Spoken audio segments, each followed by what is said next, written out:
I don't know how to even begin this. My whole world just came crashing down, and I don't know what to do next. I got back from a business trip last Friday. Everything had been going great. Work was smooth, the clients were happy, and I was just looking forward to getting home and relaxing with Camille. I've been married to her for 6 years now. Our relationship was stable, or at least that's what I thought. I didn't have any reason to doubt her. Not really. I mean, we've had our ups and downs like any couple, but I never thought something like this would happen to me. I walk into our apartment after the long drive, expecting Camille to be there, maybe lounging on the couch or prepping for dinner like she usually does. But I hear sounds coming from our bedroom. Weird, right? It wasn't like her to make noise like that unless she was watching a movie or something. I figure she must be on a call, so I knock softly, not wanting to interrupt. But then I hear a man's voice. It's muffled, but clear enough for me to recognize. My heart sank. My mind immediately started spinning. Was it one of her friends? A colleague? But why would she be having a private conversation like that in the bedroom? That was strange. I tried to brush it off, but my gut was telling me something was off. I slowly push open the door, thinking maybe I'm overreacting. But what I saw when I stepped inside, what I witnessed, is still burned into my mind. There she was, Camille, lying in bed with another guy, completely naked, tangled up with him under the sheets. It was like my world stopped. My brain didn't even process what I was seeing at first. I just stood there, frozen, staring at her, my wife, like she wasn't even the person I thought I knew. The other guy didn't notice me right away, but when he did, he jumped back, grabbing the sheets in panic. Camille just froze too, her eyes wide as she realized I was standing there. The only thing I could hear was the rush of blood in my ears. My stomach dropped. I didn't know what to say, what to do. I could barely breathe. Then Camille, in the most casual tone, says, "Max, it's not what you think." It was like she didn't even care. She didn't seem panicked or sorry. It was as if she expected me to just accept it. She turned to the guy, her lover, and whispered something to him that I couldn't catch. Then she turned back to me, completely unapologetic. I didn't even know how to process the pain. That was it. The trust one thought I had built over all these years gone in a flash. She betrayed me. She'd been lying to me. I didn't yell, didn't cry. I just stood there feeling numb. But when the guy started to stand up and get dressed, Camille casually told him, "You should probably leave now," as if this was just some kind of inconvenience. No apology, no remorse, just a lack of care that hit me harder than anything. I felt like I was suffocating in that room, like everything that had once felt stable in my life had suddenly turned upside down. I didn't know what to say. I didn't know what I was supposed to do. So I just asked why. And Camille looked me in the eye and said, "You've been away so much, Max. You're never home." I just needed someone who was here, you know? I can't even begin to describe how badly her words hit me. I stood there in complete shock, trying to process what she just said. "You've been away so much, Max. You're never home. I just needed someone who was here." That's what she said, like it was some kind of justification for everything she'd done. I felt this weird mix of anger and confusion rising in me. My chest was tight, and I could feel my blood pressure skyrocket. The man, her lover, I guess, was getting dressed in the corner, and I had no idea whether to yell at him or just leave. But instead of getting angry, I just asked the one question I needed the answer to. "How long?" She looked at me, and for a second, I thought I saw something. Maybe guilt, maybe a hint of regret, but it quickly faded as she shrugged and said, "A couple of months." I didn't want it to happen, but it did. A couple of months? I couldn't even process the words. It was like everything I thought I knew about my wife, about us, was just a lie. She'd been sneaking around behind my back for months, and I hadn't seen any of the signs. I wasn't completely blind to her odd behavior over the last few weeks, but I never imagined it would be this. The guy was fully dressed now, standing awkwardly by the door, clearly waiting for me to say something or do something. But I couldn't bring myself to even acknowledge him at first. It was like he wasn't even real. I was focused entirely on Camille. She didn't seem nervous. She didn't seem ashamed. It was like she was trying to play it off as no big deal. "Max, I'm sorry, but we've been drifting for a while. And Stop." I cut her off. I didn't want to hear her excuses. My whole body felt like it was vibrating with anger and betrayal, and I couldn't even form a coherent thought. "Don't give me that. You're not sorry. If you were, you'd be begging for forgiveness right now, not making excuses. I don't know what came over me, but I could feel the anger start to bubble over. I wasn't even looking at the guy anymore. He was just some distant figure who didn't matter in that moment. Camille was the one who'd shattered everything, and I was finally realizing how deep the betrayal ran. Camille just stood there, arms crossed like she was already mentally checked out of the conversation. You don't get it, Max. You think everything's fine because I've been quiet, but it hasn't been. You don't see me anymore. I'm not just some background character in your life. I need someone who cares. Her words just kept hitting me, one after another. It was like I wasn't talking to my wife anymore. It was like I was talking to a stranger. I'd spent years building a life with her, believing in our partnership, thinking we were solid. But now I felt like I was holding the shattered pieces of something that wasn't even real. I had to get out of that room. I couldn't stand to be in the same space as her anymore. I needed air. I needed to breathe. I needed to clear my head. Without thinking, I turned and walked out, slamming the door behind me. I didn't even know where I was going. I just needed to escape the suffocating weight of the situation. My mind was racing, thoughts swirling around, one after another, too fast for me to keep up with. How could she do this? After everything we've been through? How could she betray me like this? I didn't even care about the guy anymore. What hurt the most was how easily Camille dismissed it.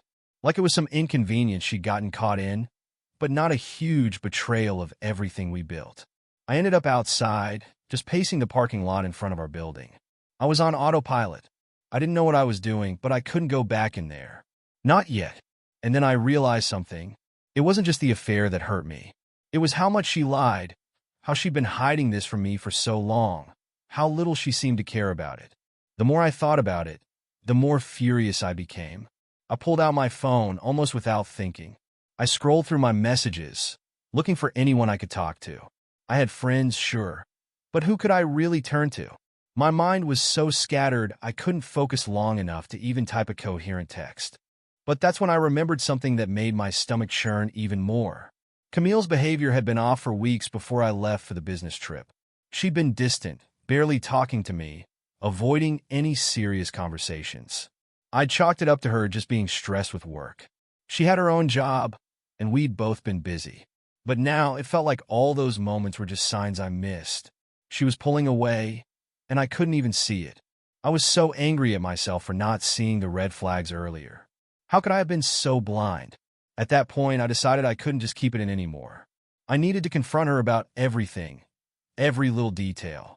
The affair, the lies, the way she'd made me feel like I was the one who was wrong. I was going to get the truth. I was going to make her face the consequences of what she'd done. I didn't know how I was going to do that. But I knew one thing. Nothing would ever be the same again, that I don't know what I expected when I walked back inside. But whatever it wasn't what I got. When I stepped into the apartment again, Camille was sitting on the couch, her arms wrapped tightly around herself, like she was trying to hold herself together. The other guy, thankfully, was gone, but the air in the apartment still felt thick, heavy with the tension that had built up between us. She looked up at me, her eyes red, but I could tell it wasn't from crying. She looked more irritated than anything. And there was that attitude, that coldness that had been creeping in for weeks. It was like she wasn't even the same person I married. "Max, I don't know what you want from me," she said, her voice flat. "No apology. No remorse. I told you the truth. What more do you want me to say?"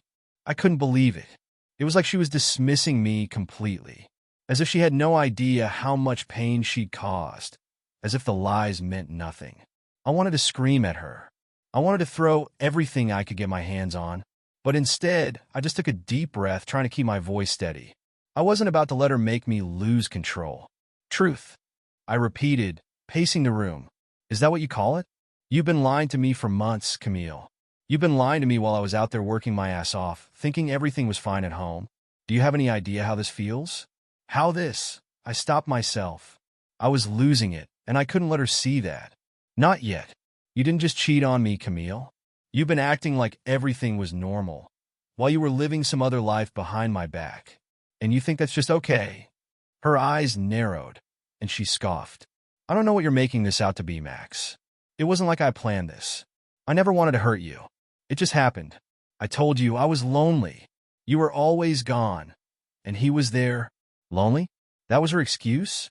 It was hard to even look at her, hearing those words come out of her mouth. You were lonely? So what? You just went out and found someone else? That's how you deal with things? By betraying me and throwing everything away. I didn't throw anything away. She snapped back, standing up now, her voice rising. I'm not the bad guy here, Max. I'm just being honest with you. Maybe if you weren't so busy with work, you'd have noticed how things were between us. You'd have noticed that I was struggling too. Struggling? She was struggling? This whole time, I thought I was the one who was dealing with the weight of everything, trying to make sure our lives were stable. She knew how important my career was, and now she was turning this around on me, making it seem like I was the one who failed her. I could feel my pulse quickening, and for a second, I just stood there, staring at her. She was blaming me now like I wasn't allowed to have my own feelings. Like I wasn't allowed to be hurt by what she'd done. You think I didn't notice? I said, my voice suddenly quiet. You think I didn't see how distant you were? How cold you got? How you'd shut me out? But I never thought it was something like this. I never thought you'd be out there, with him, while I was away. She bit her lip, and for a moment, I thought I saw the tiniest flicker of guilt in her eyes. But then it was gone, replaced with that same defensive attitude. She crossed her arms again. I didn't know how to fix it, she said, her voice softer now. But there was no real apology in her words. I didn't know what to do anymore. Well, you certainly figured it out, didn't you? I replied, my words cutting like knives. You figured out how to sneak around behind my back and betray me. That's a real fix. She winced at my words, but then she straightened up, like she was trying to hold her ground. I'm not going to apologize for what happened, Max. I can't take it back. All I can do is be honest with you now. And if you don't want to be with me anymore, then fine. But don't make me out to be some monster. I laughed bitterly. A monster? You're right. You're not a monster. You're just someone who couldn't be honest with me. Someone who couldn't come to me with her problems, instead of running off to some other guy for comfort. That's what you are, Camille? She flinched at the words, but it didn't seem to hit her the way it should have. It was like she was numb to everything I was saying, like she had already checked out. I don't know if I can do this anymore, I said quietly, the weight of it finally sinking in. The realization hit me like a ton of bricks. I don't know if I can keep pretending everything's fine when you've been lying to my face. There was a long silence between us after that. I couldn't stand being in the same room with her anymore. I needed space. I needed anything but this. She didn't say anything after that. She just stood there, looking at me with those cold eyes, and I knew right then that nothing would ever be the same. My heart was shattered, and I didn't know how I was supposed to pick up the pieces. But I had to. I had no choice now. This wasn't the marriage I signed up for. This wasn't the person I thought I knew. And so I walked out. I didn't know where I was going. I didn't know what I was doing. But I couldn't stay there any longer. Not with her. Not in that place. As I walked out the door, I felt like everything inside me was breaking. I didn't have a plan when I left. I didn't know where I was going or how I was going to cope with everything that had just happened. I just needed to get out of that apartment. I ended up at the one place I knew would be safe. My best friend Mark's place. I couldn't handle being alone right now. Not after the conversation with Camille. I needed someone to talk to, someone who could help me figure out what the hell just happened. Mark greeted me at the door, concern flooding his face when he saw the state I was in. I must have looked like a mess. My eyes probably bloodshot from all the anger and the hurt, my hands shaking from the adrenaline still coursing through me. Max? What happened, man? Mark asked, stepping aside to let me in. I didn't even say anything at first. I just walked straight into the living room, plopping down on the couch, staring at the floor. My mind was still trying to catch up with everything. It felt like I was in some kind of bad dream, but I knew I wasn't. Camille had cheated on me, and it was all real. Max, Mark said again, sitting down next to me. What happened? Talk to me. I took a deep breath and finally looked up at him. Camille, she's been seeing someone else. Behind my back. For months. Mark's eyes widened, and he sat up straight.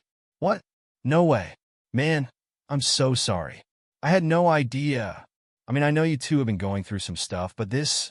I nodded, Feeling the weight of his words hit me like a punch to the gut. Yeah, this.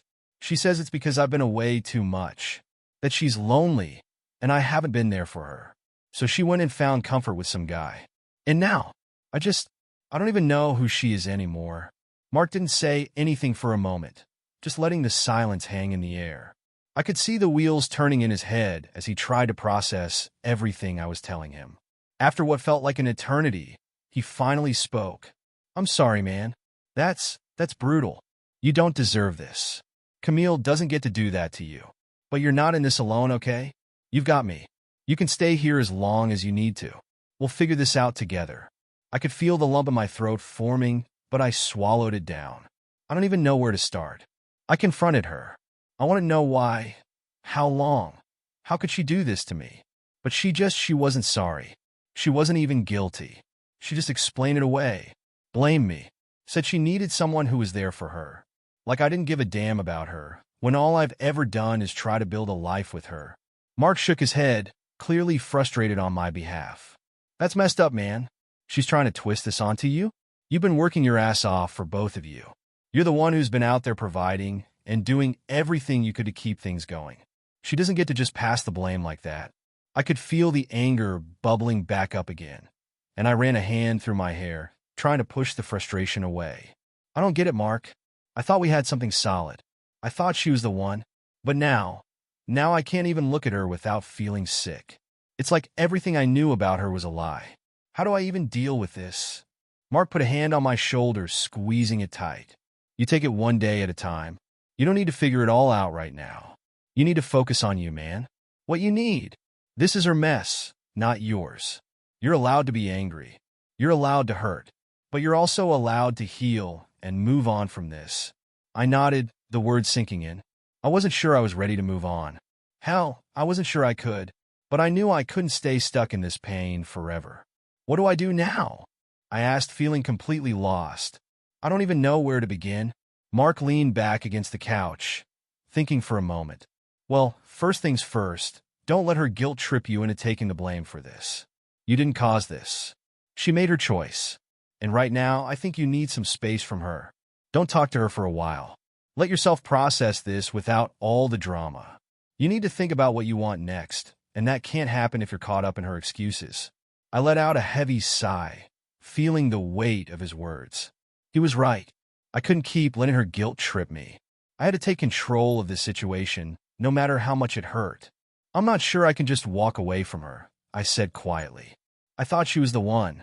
I thought we were in this together. Mark gave me a reassuring smile, though there was sympathy in his eyes. I know, man, and I know this hurts more than anything you've ever felt. But sometimes the hardest thing is realizing when someone isn't the person you thought they were. Camille might not be who you thought she was, but that doesn't mean you're lost. You still have control over your life. You can still find your way out of this. I took another deep breath, trying to absorb everything he was saying. He was right, as usual. This wasn't the end, even though it felt like it.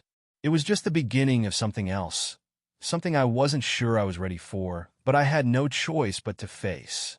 I think you're right, I said, my voice steadying. I need to give myself some space.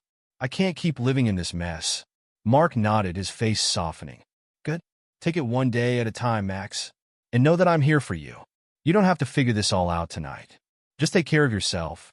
And for the first time since I walked into that apartment and saw Camille with someone else, I felt like I could breathe. Maybe I didn't have all the answers, but at least I had someone on my side. And for now, that was enough. The next few days felt like a blur. Camille kept texting me, but I couldn't bring myself to respond. I didn't want to hear her excuses or try to make sense of her lies. I was still processing everything. How easily she dismissed what she'd done. How she tried to turn it all on me. It was suffocating. I didn't know what I wanted anymore. I didn't know if I even wanted her back. What hurt the most was the uncertainty. The silence between us was deafening. I wasn't sure if I was still holding on to something that was already gone, or if I was just too afraid to let go to be by the end of the week. I couldn't do it anymore. The silence, the unanswered questions, the constant weight of betrayal. It was all too much. I needed closure. I texted Camille. We need to talk.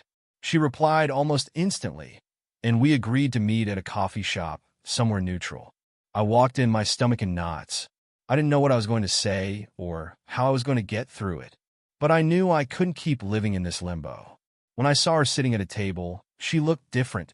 Her usual confident demeanor was gone, replaced with something softer, almost fragile. But it didn't matter. She had already destroyed everything between us. I sat down across from Camille, and there was this awkward silence that hung in the air between us. She didn't look like she'd been crying, but her eyes were still tired, like she hadn't slept in days. She looked at me, waiting for me to speak, but I didn't know where to start. "You didn't even apologize, Camille," I said quietly, my voice surprisingly steady. "Not really. You've blamed me this whole time, but you never owned up to what you did." She sighed, running a hand through her hair. "I know. I've been a mess, okay? But I never meant for things to get this far. I didn't want to hurt you." I shook my head. "You don't get it, do you? It's not just about what happened with him. It's about how you handled it. The lies, the secrets. You didn't even think about me. I thought I could fix it. I was wrong," she said, her voice breaking a little. I stared at her for a long moment, trying to figure out if I could ever believe her again. The truth was, I wasn't sure anymore. "I don't think I can do this anymore, Camille," I finally said, the words coming out in a whisper. And that was it. The weight of those words hit us both. There was nothing left to say, that we sat in silence for what felt like an eternity. I could see her fighting to hold back tears, but it didn't matter. Nothing she said could take back what had already been done. My mind kept replaying everything. Her lies, her betrayal, the way she dismissed me like I was nothing. "I'm sorry, Max," she whispered, her voice breaking. "I didn't mean to destroy everything." I didn't say anything in response. I couldn't. I just stood up, grabbed my jacket, and walked out. The door slammed behind me, and I didn't look back. As I stepped outside, I felt a strange mix of relief and emptiness. It was over. I had finally made the decision, but it didn't make it hurt any less. I didn't know what the future held, but I knew one thing for sure. I couldn't keep living in the past. The next few days were a blur. I moved through life like a ghost, barely able to focus on anything. I went to work, saw friends, but it all felt so pointless. Every corner of my apartment reminded me of what had happened. Every empty space felt like a reminder of her absence. But more than that, of the person she had become. I tried to distract myself, but the questions kept coming. Why didn't I see it? How could I have missed all the signs? I replayed those weeks before the business trip in my mind, looking for something I missed. I couldn't get her out of my head, and yet every time I thought about going back, I felt disgusted. The person I thought I knew was gone, and even though it hurt more than anything, I realized I had to keep moving forward.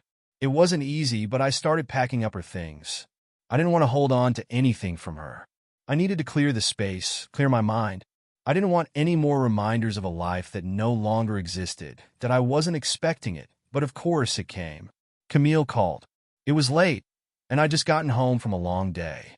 I saw her name pop up on my phone, and for a second I thought about ignoring it.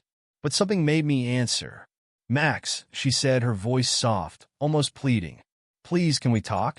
I know I messed up, but I can't keep living with this." I could hear the desperation in her voice, but it didn't change how I felt. My chest tightened, and I took a deep breath before responding. "I don't think there's anything left to say, Camille," I replied, trying to keep my tone steady. "You made your choice, and I have to make mine. And I'm not going back." There was a long pause on the other end, and then she whispered, "I'm sorry." "I'm so sorry, Max." I didn't respond. I didn't know what else to say. And when the call ended, I felt like I just closed another door. But even with that finality, I still couldn't shake the feeling of uncertainty. What if I made a mistake? But deep down, I knew it wasn't about making a mistake. It was about survival. And I had to start taking care of myself. No matter how hard it was, the days that followed felt like a slow crawl. I kept myself busy, burying myself in work, trying to keep my mind off the constant ache that seemed to live in my chest. But it wasn't easy. The quiet at home was suffocating. Every corner of the apartment felt like it was filled with memories of her. I'd see her favorite coffee mug, the way she always left her shoes by the door, and it was like a punch to the gut every time. I had to start changing everything. I moved the furniture around, packed up the books we'd read together, took down the pictures from the walls. I felt like I was erasing her from my life, and honestly, it felt necessary. I needed that space. I needed to take back control of everything that felt broken and shattered. I couldn't tell if I was angry, heartbroken, or just completely numb. Some days I felt like I wanted to scream at the top of my lungs, scream at her, scream at myself, scream at the whole damn world for letting me fall into this mess. Other days, I just sat there, staring at the walls, wishing I could go back to the way things were before. But I couldn't. It was gone, and I had to accept it, whether I was ready or not. The first week after the call with Camille was the hardest. I tried to ignore her attempts to reach out. Texts, calls, even voicemails, each one more desperate than the last. But I couldn't bring myself to respond. It felt like opening a wound that would never heal.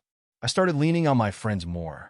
Ryan, one of my closest buddies, was the first to notice how off I was. He invited me out for a drink one night, and I reluctantly agreed. At first, I was just going through the motions. But when we sat down at the bar, he asked me how I was doing, and for the first time since everything went down, I let myself be real with someone. I don't know if I can get past this, man, I said, swirling my beer in my hand. It feels like everything I knew, everything I trusted, is just gone. Like, who is she really, you know? Ryan nodded, his expression serious. I get it, man. It's hard. It's a blow to your whole foundation. But you've got to remember, you're not defined by her.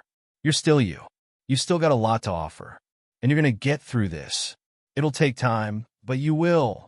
I wasn't sure if I believed him at the time, but hearing him say it felt like a small weight lifted off me. Maybe I had been too focused on the loss, too wrapped up in the anger and betrayal. Maybe it was time to focus on rebuilding myself. Over the next few weeks, I started going to the gym more, something I hadn't done in ages. It felt good to push myself physically, to take out some of the frustration and pain through sweat and effort. I threw myself into my work with more focus than I had in a long time, taking on extra projects to keep myself occupied. Slowly, I started to feel like I was gaining a little bit of control back. Still, there were moments, quiet moments, when the pain would sneak up on me. I'd see something that reminded me of her, or I'd hear a song that we used to listen to together, and my stomach would twist. It was a reminder that healing wasn't going to be easy. But those moments became fewer as time went on. And with each passing day, I felt a little more like myself again. But even then, the temptation to reach out to Camille, to hear her voice, still lingered. She hadn't stopped trying to get in touch. I couldn't help but wonder, was she really sorry? Or was she just trying to salvage what was left of her own guilt? Part of me wanted to believe her, to believe that she hadn't meant for any of this to happen. But the other part of me, the smarter part, knew better. I thought about what Ryan had said. You're not defined by her. And for the first time, I started to think that maybe, just maybe, it was time to stop living in the past.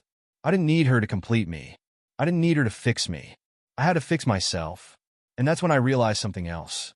The person I was before, the guy who trusted her completely, who believed in the happy marriage we were building, he wasn't gone. He was still here, but he was stronger. I had learned something about myself through this pain. I wasn't weak. I wasn't helpless. I was someone who could stand up, even in the face of betrayal, and rebuild. And maybe that was the most important thing to remember. As the weeks went on, I felt more at peace. Not completely healed, but more whole. I was taking care of myself in ways I never had before, and I was starting to realize that I didn't need Camille or anyone else to validate my worth. I had to be enough for myself. It was a long road, but I was finally starting to move forward. And though I still had moments of doubt, moments when I wondered what could have been, I knew one thing for sure. I was going to be okay. That it was a Sunday when I finally reached a point where I knew I had to do it. I had to let go for good. I hadn't spoken to Camille in weeks, and every time I saw a message from her, I felt this knot in my stomach. A mix of anger, sorrow, and confusion. But I realized I wasn't going to find peace until I fully closed the door on her. I hadn't opened her texts or voicemails in days, but I knew I had to. I couldn't keep running from it. So, I sat down with my phone and listened to her last voicemail. Her voice was shaky, pleading, "Max, please. I know I messed up, but I can't lose you. You're everything to me. I'll do whatever it takes." I didn't feel anything when I heard it. It wasn't that I didn't care, but it was more like I had already processed everything she said, and none of it could undo what had already been done. It was just words, meaningless words now. I was done. I deleted the voicemail, then all the texts. I blocked her number. And as I did it, I felt a strange sense of relief. It wasn't anger anymore, or sadness, or even bitterness. It was just peace. I didn't have to worry about what she wanted from me anymore. I didn't have to keep wondering if I was making a mistake by walking away. I had to keep moving forward with my life, and I couldn't do that while holding on to a past that wasn't real anymore. The next few days passed with a sense of calm that I hadn't felt in months. It was like the weight I'd been carrying had finally lifted. I started spending more time with friends, focusing on the things that made me happy. I even started picking up hobbies I'd forgotten about, like painting and photography. Things that I'd put aside because I'd been so focused on our relationship. I started to feel like me again. There were still days when the memories of her crept in, when I thought about the good times we'd had before everything fell apart. But I didn't let myself dwell on them. I'd learned something important through all this. The past was gone. The only thing I could control was the present, and I was choosing to focus on the future. It wasn't easy. Letting go of someone you thought you'd spend your life with never is. But I knew now that I could live without her. I didn't need her to feel whole. I was already enough on my own, and so I moved forward, slowly but surely. With every step, I felt more confident, more sure of myself. The pain still stung from time to time, but it wasn't overwhelming anymore. I had a new life to build, and I was determined to make it one that I could be proud of. Camille was part of my past now, and I had to accept that. The future was mine, and I was ready to embrace it. No matter how uncertain it felt, weeks turned into months, and slowly, I began to feel like I was finally stepping out of the shadow of everything that had happened. I wasn't perfect, not by any means. Some days, I still felt the sting of betrayal. But more and more, I started to realize that I wasn't just surviving. I was starting to live again. I joined a few meetups for photography and creative writing, things I used to love but had pushed aside when I was so wrapped up in my relationship. It felt good to be around people who were interested in things I was passionate about, without the weight of the past hanging over me. It was as if I was rediscovering parts of myself that had been buried for too long. One evening, a few months after everything went down, I met up with Ryan again. He could tell something had shifted in me. I was more relaxed, more like the guy I was before all the chaos. "You seem different, man," he said, taking a sip of his drink. "In a good way." I nodded, feeling a genuine smile creep onto my face. "Yeah, I guess I am. It's been a journey, but I think I'm finally where I need to be." Ryan raised an eyebrow. "So you're done with the whole Camille thing? Not going to go back and try to fix it?" I shook my head. "No, I think I gave it everything I had. But at some point, you just realize it's not worth holding on to anymore. I'm better off without it." He clinked his glass against mine. "Good for you, man. That's the right choice. I've never seen you this at peace." I felt a wave of gratitude toward Ryan. He'd been there through the worst of it.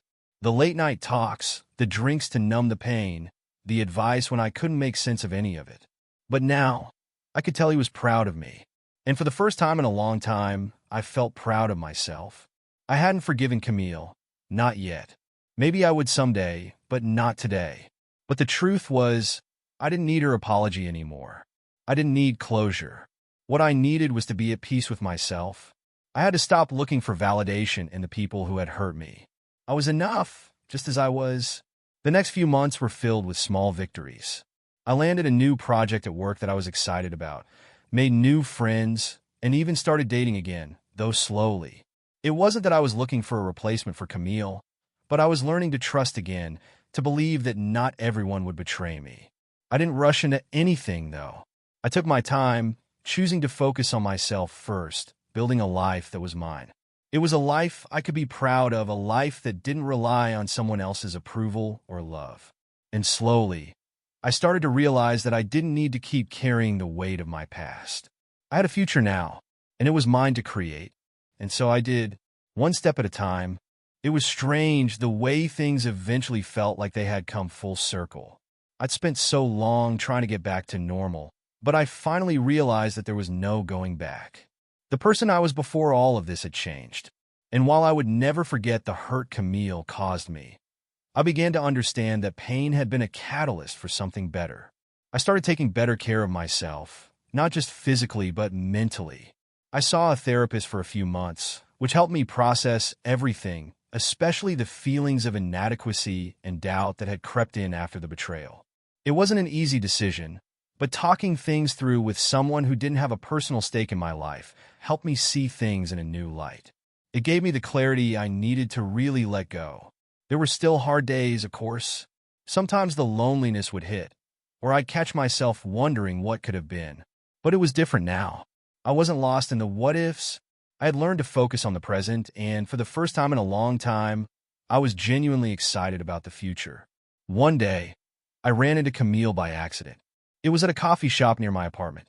I'd been there countless times, but for some reason, that day, she was sitting at a table by the window, her back to me. For a split second, I almost walked out. My heart rate picked up, and I had this gut feeling I should just avoid her altogether. But I didn't. I took a deep breath and walked up to the counter to get my coffee. I didn't make eye contact, but I felt her presence the whole time. As I waited, I caught a glimpse of her in the reflection of the coffee shop window. Her posture was slumped, and she looked tired, different from the confident woman I used to know. She noticed me then. Her eyes met mine, and for a moment, neither of us said anything. I could feel the weight of everything that had happened hanging between us, but somehow it didn't feel as heavy as it used to. It was just a part of the past now. "Max," she said quietly, her voice shaky. "I didn't think I'd see you here." I nodded, keeping my voice calm. "Yeah, didn't expect to see you either." There was an awkward pause. I could tell she was unsure of what to say, probably rehearsing an apology or some explanation in her head. But I wasn't interested in hearing it. "Not anymore. I've been doing a lot of thinking," she said, glancing down at her coffee. "About everything, and I need you to know that I'm really sorry." I didn't react immediately. I wasn't angry. I wasn't upset. I just felt indifferent, because I had already moved past the need for an apology. I had done the hard work of healing, and I didn't need her to fix it. "It's okay, Camille," I said, my voice steady. "I've moved on. I don't hold anything against you anymore, but I'm not going to pretend that things are the same." "We're not the same?" She nodded slowly, looking at me like she was trying to make sense of what I meant. "I get that. I don't expect things to go back to how they were.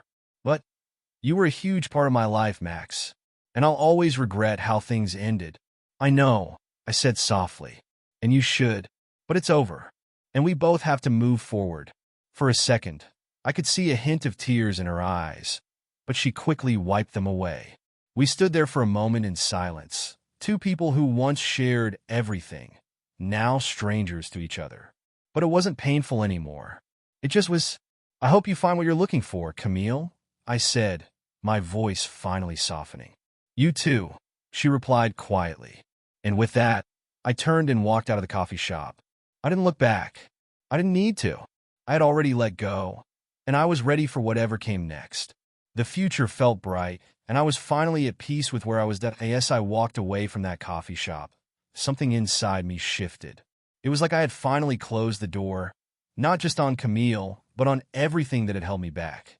For so long, I'd been stuck in the pain, replaying the memories, trying to find answers to questions that didn't matter anymore. But now I was free. I didn't have all the answers. I wasn't healed completely, and I knew there would be days when the past would try to sneak back in, trying to pull me under. But I had learned to stop looking back, to stop seeking closure where there was none to be found. I had learned to let go, not for her, but for me. And that was the hardest part, but also the most important. I realized I had to save myself because no one else was going to do it for me. In the weeks that followed, I started living for myself. I'd always been someone who put others first, especially in relationships. But now, for the first time in a long time, I was living for me. I reconnected with old friends, made new ones, and started to let myself be open to life again. I began taking more risks, doing things I wouldn't have before, like hiking up a mountain just because I felt like it, or traveling to places I'd always wanted to visit but never got the chance to. I started to feel like I was discovering who I really was, apart from everything that had come before. It was empowering. I spent hours exploring the city on foot, camera in hand, capturing moments that felt important, things I had overlooked when I was in a relationship, too focused on making her happy to notice the world around me. One afternoon, I sat on a park bench, looking through the photos I had taken. There was one of a small flower growing through a crack in the pavement, a symbol of resilience that seemed to reflect everything I had been through. It was a reminder that even in the most unexpected places, life finds a way to thrive. I felt that same sense of renewal in myself, like I was finally starting to bloom again. It wasn't all perfect, though. There were nights when I'd catch myself thinking about Camille, about the good times we had, the laughter, the shared dreams, and the pain of how it all fell apart would come rushing back. But I didn't try to suppress it. I let it wash over me, because I knew it wouldn't last forever. And I knew I was stronger than I had been before. I wasn't ready to jump into another relationship. Not yet. I wasn't sure if I would ever trust someone the way I trusted Camille, but I wasn't scared of it anymore. The fear of being hurt, of losing myself again, had been there, but now I saw it for what it was, just a part of the process. Healing wasn't linear. It wasn't something I could rush. But I had come to understand that I had everything I needed within myself to move forward. A few months later, I got a message from my old college friend, Emma. She had always been a positive influence in my life, and we kept in touch off and on. She was living in another city, but she invited me to visit, saying it had been too long since we caught up. The thought of traveling again excited me, and it was the first time I felt like I could let someone in again. Not in a romantic way, but in the way of reconnecting with people who had always seen the real me, long before any of this heartbreak. I went to visit her, and it felt good, refreshing even. Emma was exactly the kind of person I needed to be around.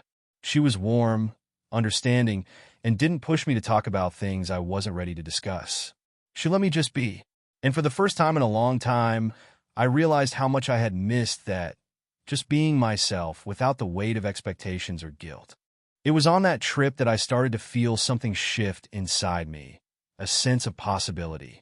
I wasn't looking for love, but I was starting to believe that love was possible again. Not the kind I had with Camille, but a love that was rooted in honesty, trust, and mutual respect. It felt like a distant dream at first, but now it seemed more like a reality. When I came back home, I kept that feeling with me. It wasn't about finding someone else to fill the void anymore. It was about knowing that I was enough as I was, and that when the time was right, the right person would come into my life. Not to fix me, but to complement the person I had become. In the months that followed, I focused on my career with more clarity and passion. I started doing things that challenged me, taking on projects that pushed my boundaries. I got promoted at work and took on more responsibility, something I hadn't dared to dream about when I was still stuck in the past. I felt a sense of pride in the work I was doing, and for the first time, I wasn't doing it for anyone else. I was doing it for me. Eventually, I did start dating again. I met someone new, and while I didn't rush things, I allowed myself to be open. It felt different, healthier. We took our time, got to know each other slowly, and I wasn't carrying around the weight of my past anymore. I was able to approach the relationship with a sense of balance, knowing that if it worked, great, and if it didn't, I'd be okay, because I had already learned how to stand on my own 2 feet. The truth is, I'll never fully forget what Camille did, but I've come to realize that the pain she caused me doesn't define me. The choices she made don't determine my future.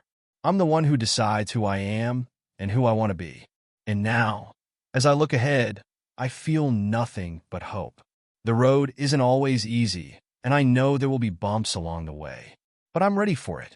I'm ready to keep building, keep growing, and keep learning. I'm finally free from the chains of the past. The road ahead is mine to take. And for the first time in a long time, I'm excited to see where it leads.